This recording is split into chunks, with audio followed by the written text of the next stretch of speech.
Céline a bénéficié d'une sleeve il y a quelques mois et elle m'a alertée parce qu'elle rencontre un problème qu'un certain nombre d'entre vous connaît, mais pas facile à aborder. Je vous parle du thème de l'aérophagie. Effectivement, ça arrive après une intervention bariatrique, que ça soit une sleeve, un bypass, qui est des problèmes d'aérophagie qui apparaissent. Alors, à quoi est-ce que c'est dû? Quoi faire pour les diminuer? Est-ce que ça va durer longtemps? Je vous propose d'aller à la rencontre du docteur Elias Barak qui va répondre à toutes ces questions pour vous éclairer et surtout pour vous dire quoi faire. C'est tout de suite.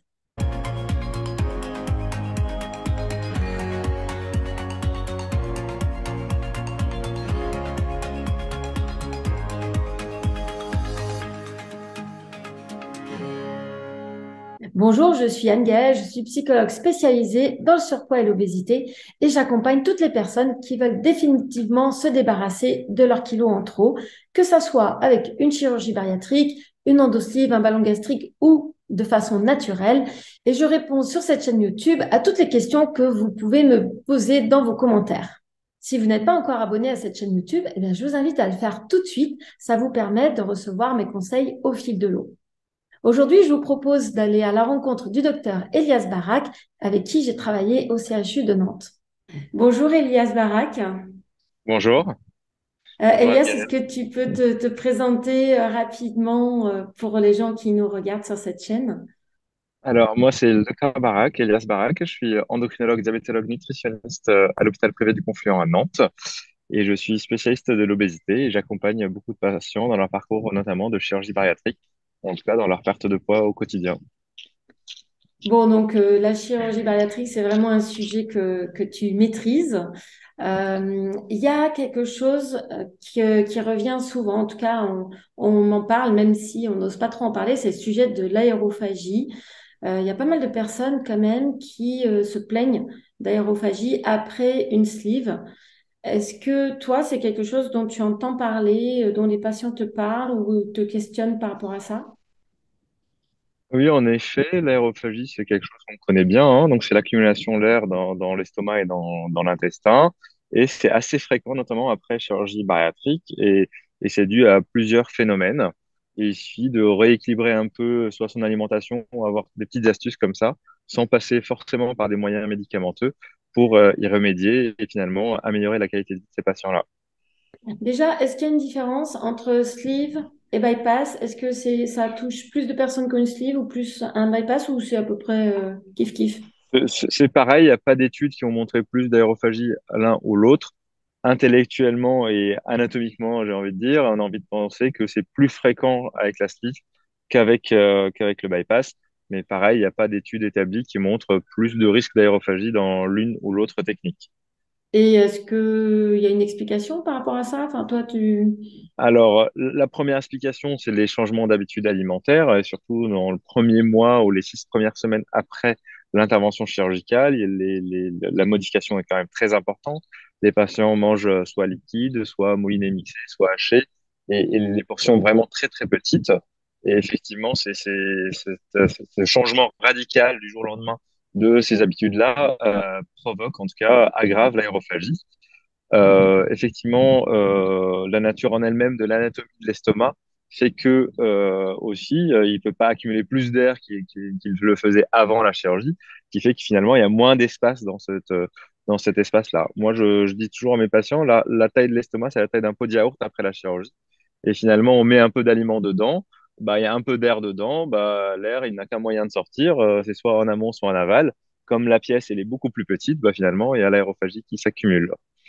Et pareil, il y a aussi la mastication lente, finalement, le fait de prendre le temps de mastiquer, même si on dit ça souvent aux patients, il faut prendre le temps de manger, il faut que le temps de mastication soit là, soit le temps de repas soit supérieur à 20, voire 30 minutes.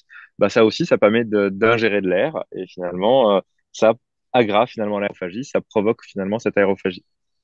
Ouais, du coup, alors c'est hyper intéressant parce que c'est vrai que nous, on leur fait vraiment travailler cette mastication, le fait de prendre le temps, mais finalement, ça va plutôt renforcer l'aérophagie. C'est ça? Exactement. Ok. Exactement. Voilà.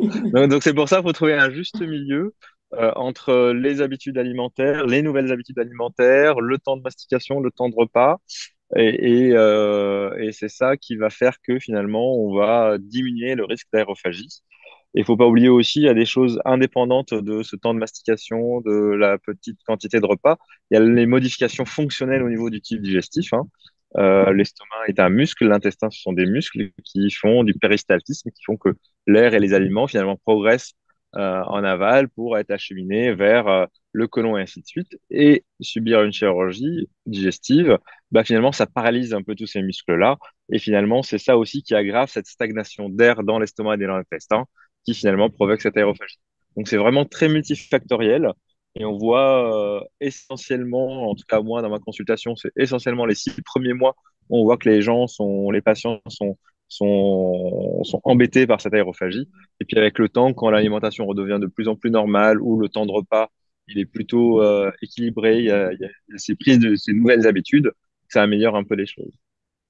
Je reviens un petit peu sur la mastication parce que souvent, les personnes ne prennent pas beaucoup de temps pour manger. Il y a beaucoup de gens qui disent qu'ils engloutissent, Ouais. que voilà, qu'ils se remplissent, et qu'il n'y a pas le temps, que finalement, ils ont perdu cette habitude de mastication.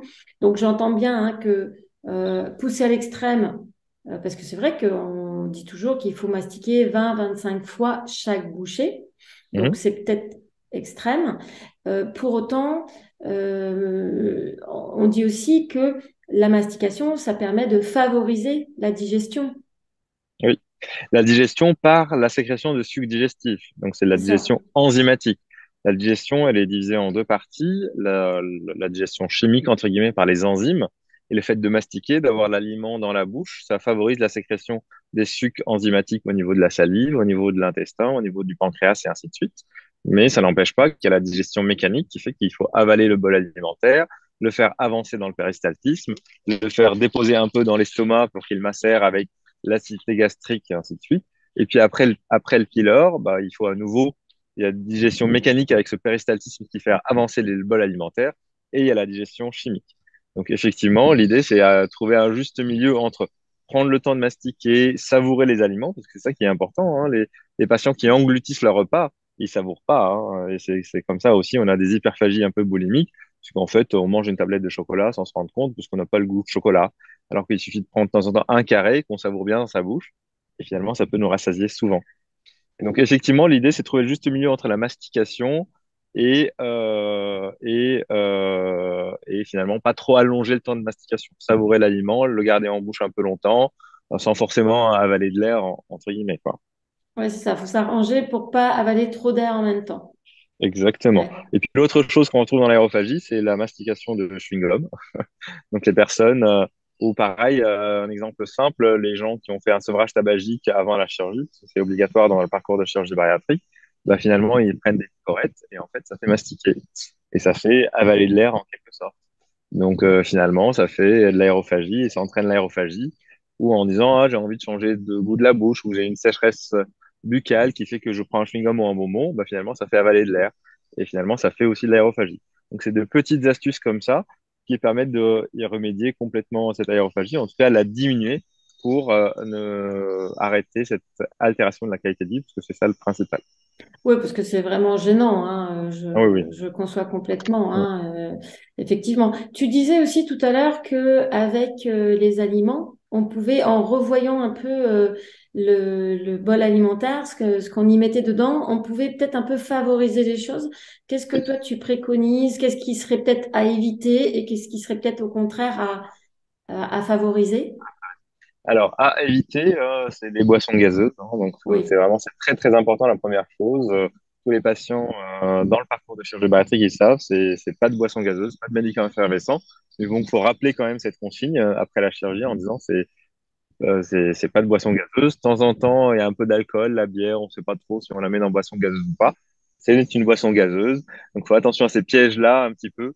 C'est pas juste l'eau pétillante, c'est pas juste les sodas ou autres, mais c'est aussi tout liquide qui contient du gaz, c'est une boisson gazeuse. Il y a aussi les légumes, aussi un peu qu'on appelle les légumes crucifères, comme les choux-fleurs, le chou romanesco, le chou, le brocoli. Tous ces éléments-là bah, favorisent la production de gaz hein, par des enzymes et par le microbiote intestinal. Tout ce qui est pareil, les légumineuses, hein, qui sont un peu plus connues, comme les haricots rouges, les lentilles, et ainsi de suite. Pareil, c'est à éviter quand on a de l'aérophagie. Et puis tout ce qui est aliments frits aussi, ça aggrave aussi l'aérophagie. Donc s'il y a 4 éléments à éviter, c'est vraiment les légumes crucifères, les légumineuses, les boissons gazeuses et les aliments frits. Ce qu'il faut privilégier, c'est tout ce qui est les fibres, ce qu'on appelle solubles, donc qui sont présents dans les fruits, dans les légumes crus. Voilà, donc là on est dans la saison, donc faut pas hésiter à faire une salade avec des aliments crus et des aliments frais. Et c'est ça qui va faire que finalement, ça va diminuer un peu la production de gaz et d'air dans l'estomac et dans l'intestin. Et pareil, sur les protéines, il faut aller plutôt vers les protéines plutôt maigres, comme dinde, poulet, que plutôt une viande de bœuf ou qui est un peu plus grasse. Et tout ça, ça va permettre d'éviter un peu cette aérophagie. Hmm. Et puis l'autre chose, une des consignes aussi qu'on dit dans le parcours de chirurgie bariatrique, c'est boire et manger. Donc moi je dis toujours aux patients, il faut boire ou manger. Et le fait de boire pendant les repas, bah, ça alourdit la digestion en quelque sorte. Parce qu'en buvant de l'eau, bah, on dilue les sucs digestifs, hein. On revient à cette notion de digestion chimique. Bah, finalement, la digestion est moins efficace. Bah, l'estomac reste un peu plus longtemps, enfin, les aliments restent un peu plus longtemps dans cet estomac qui est rétréci. Et bah, finalement, ça prolifère par le biais des microbiotes et ça crée des gaz et de l'air dans l'estomac et donc aggrave l'aérophagie.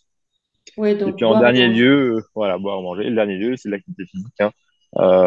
L'estomac et l'intestin sont des muscles, hein. Donc plus on bouge, c'est comme la constipation, qui est un autre thème à aborder. Effectivement, hein, quand on est constipé, c'est soit parce qu'il n'y a pas d'eau ou il n'y a pas trop d'activité physique. Bah, l'aérophagie, c'est pareil. Plus on marche, plus on a une activité physique régulière, plus finalement ça va bouger ce muscle qui est l'intestin et l'estomac, et plus il va faciliter le transit des aliments et de l'air, et donc moins d'air qui sort par les voies naturelles supérieures, et donc amélioration de l'aérophagie. Merci beaucoup pour tous ces conseils. Tu disais tout à l'heure que c'est quelque chose qui apparaît vraiment juste après l'intervention Mhm. et qu'il y a quand même espoir que ça s'améliore avec le temps. Exactement. Ouais. Oui, oui, en général, ça améliore au bout de 6 mois, on va dire 1 an maximum. En général, quand le patient a repris une alimentation normale et puis très diversifiée et qui garde une activité physique et qui respecte un peu ses règles de base, hein, boire ou manger, pas de boisson gazeuse, activité physique, et le fractionnement alimentaire, bah, finalement, ces 4 éléments-là, en général, on arrive à arriver à traiter cette aérophagie. Ben, merci beaucoup, Elias, pour tous ces conseils.